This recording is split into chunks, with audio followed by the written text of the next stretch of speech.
nome é Vanessa, do segundo ano B, e eu vim falar sobre diversidade cultural.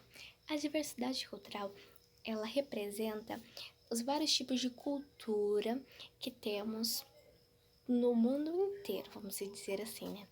E a cultura se entende por cultura, costumes e tradições de diversos grupos que são passados de geração em geração. Tá. O que seria a diversidade cultural? Vamos pegar um exemplo. O índio e um africano são bem diferentes. É uma diversidade, porque eles acreditam em deuses diferentes. Uns são monoteístas, outros são politeístas. E dentro desses grupos que eu acabei de falar, que são os africanos e os índios, dentro deles existem subgrupos. Por exemplo, eu posso ser índio, mas eu posso ser índio, você pode ser índio, mas você acredita em Deus diferente que eu. Então, existem subgrupos dentro desses grupos também. Isso faz parte da diversidade cultural. Bom, vamos para um exemplo para a gente entender melhor, que é quando o Brasil teve essa colonização.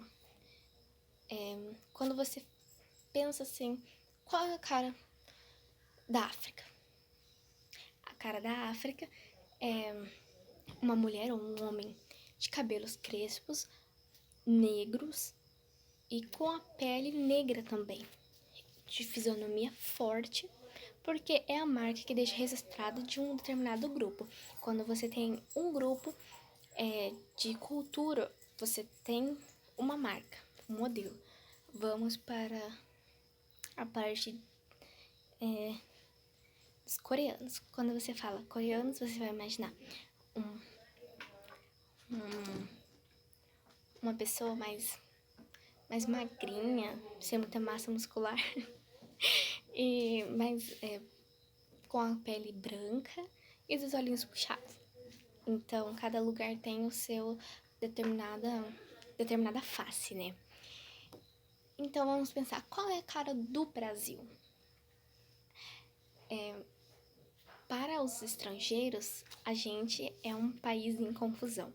Quando você pensa qual é a cara do Brasil, você não vai ter uma resposta concreta, porque ao longo da nossa história, a gente foi formado por diversos colonizadores. Então, o Brasil tem uma diversidade de cultura.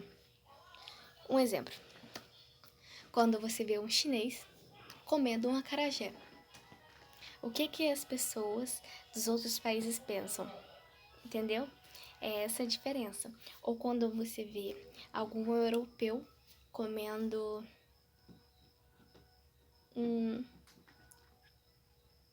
dobradinha, entende? Mas, por mais que essas comidas também são típicas de outros lugares que eu acabei de falar, elas também tiveram uma modificação no Brasil. Um exemplo, a feijoada, a mandioca, todos esses...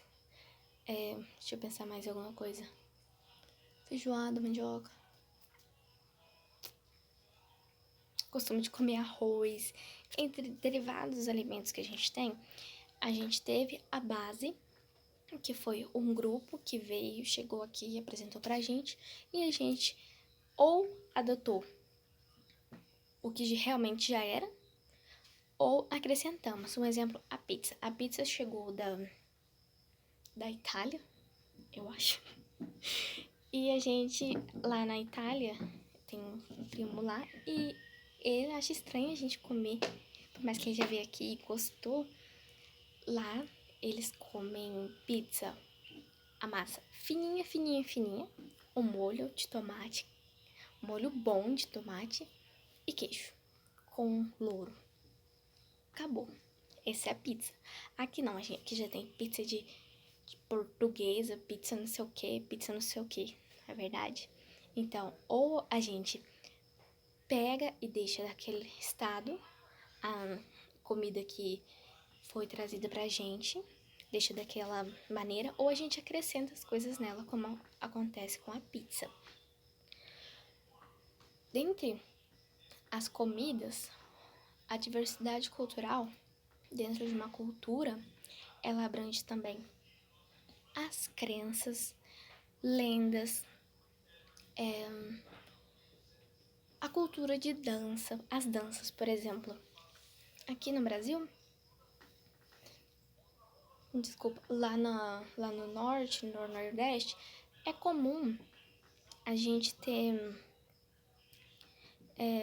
danças como o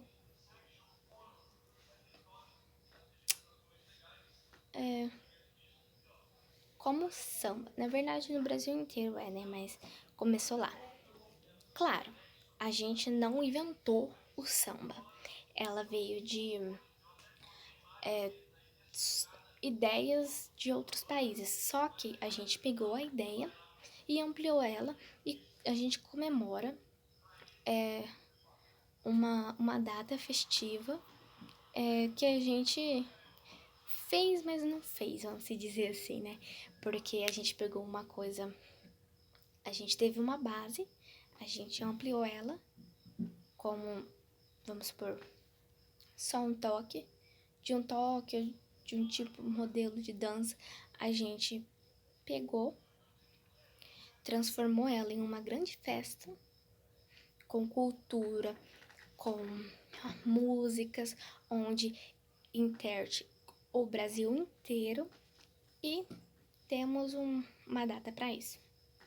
Isso acontece tanto na música, tanto na religião, tanto na comida típica.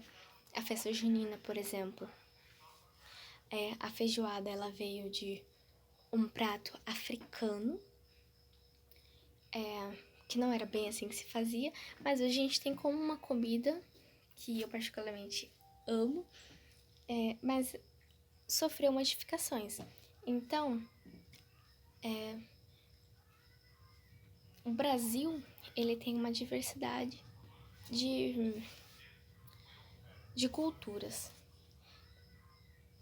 Vamos pensar assim, dentro do Brasil, ele já é separado por culturas, porque a gente tem o norte, a gente tem o nordeste, a gente tem o sul, o sudeste, o centro-oeste e assim vai. Dentro desses lugares existe comidas típicas, existe danças, existe diferentes religiões também. Por exemplo, lá pro norte e pro nordeste, candomblé é mais visto do que aqui pro sul, que a gente é mais católico ou evangélico. Então, tudo isso vem de uma migração que a gente teve no passado, uma colonização que a gente teve no passado, de vários e vários tipos de população. Quando os portugueses vieram para cá, no Brasil, a gente começou, os índios já estavam aqui, tinham uma cultura bem formada, por sinal, porque a gente tinha uma variedade de comidas que até hoje a gente tem, que uma marca registrada que fica é a mandioca e a tapioca. E eles trouxeram tanto como cultura, religião, que a catequização dos índios, a vestimentas, modo de se vestir, que também é um tipo de cultura, lendas e entre outros. Com a migração dos portugueses para cá, também tivemos a junção do índio com a do português, que resultou em uma nova cor de pele, que era um português mais branco com mais moreno, que acabou saindo a cor parda, um exemplo. E depois de um tempo a gente teve escravos que foram da África, vieram da África para cá com outros tipos de costume, mesmo que sejam sendo escravos, trouxe os seus costumes, porque o costume é algo que está grudado na gente, que a gente sem querer acaba fazendo. Por exemplo, a gente que é do centro-oeste aqui, eu vou fazer comida na janta. Tá, eu não vou acabar fazendo um acarajé na janta, entende? Mas lá pra cima, assim, é mais comum. Você até pode escutar. Ah, o que que vai ter hoje pro jantar? Um acarajé, entendeu? É uma comida mais difícil de se manusear à noite ou por família, mas é uma coisa que se eles escutassem seria normal. E pra gente aqui vou fazer uma galinhada na janta. Pra eles já não era tão normal. Então, quando os africanos vieram, eles também trouxeram, sem querer, a cultura deles também. Junto com a cultura deles, também tivemos a mistura do africano com o índio e do africano com o português. E logo quando a escravização dos índios estava quase encerrando, chegaram aqui os chineses. Acho que é chineses. Então, chegaram, e aí logo em seguida tivemos a mistura do índio com o chinês, do chinês com o africano e do chinês com o português. Então, a gente vive em uma diversidade.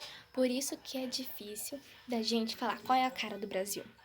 Porque aqui a gente tem e recebe algumas pessoas a diversidade de cultura de cada país.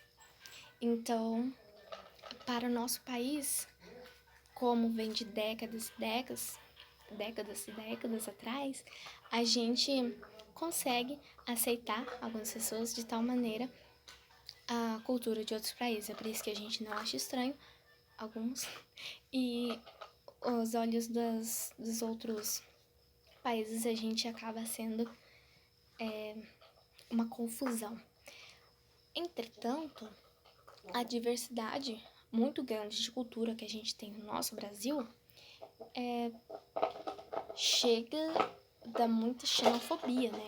Que é o preconceito contra pessoas de outros países, culturas, etc. E a diversidade, ela acaba provocando em outras pessoas, por exemplo, eu sou branco, tenho preconceito contra negro. Um exemplo, ou eu sou negro e não gosto do branco, ou eu sou índio, não gosto do branco, ou eu sou branco e não gosto do índio, entende? E isso acontece bastante aqui, que chega da morte. Então, mas, em geral, a gente é um país muito diversificado, né? Temos muita cultura dentro dele e não tem como dar uma cara pro Brasil. Então é isso, professora. E tchau!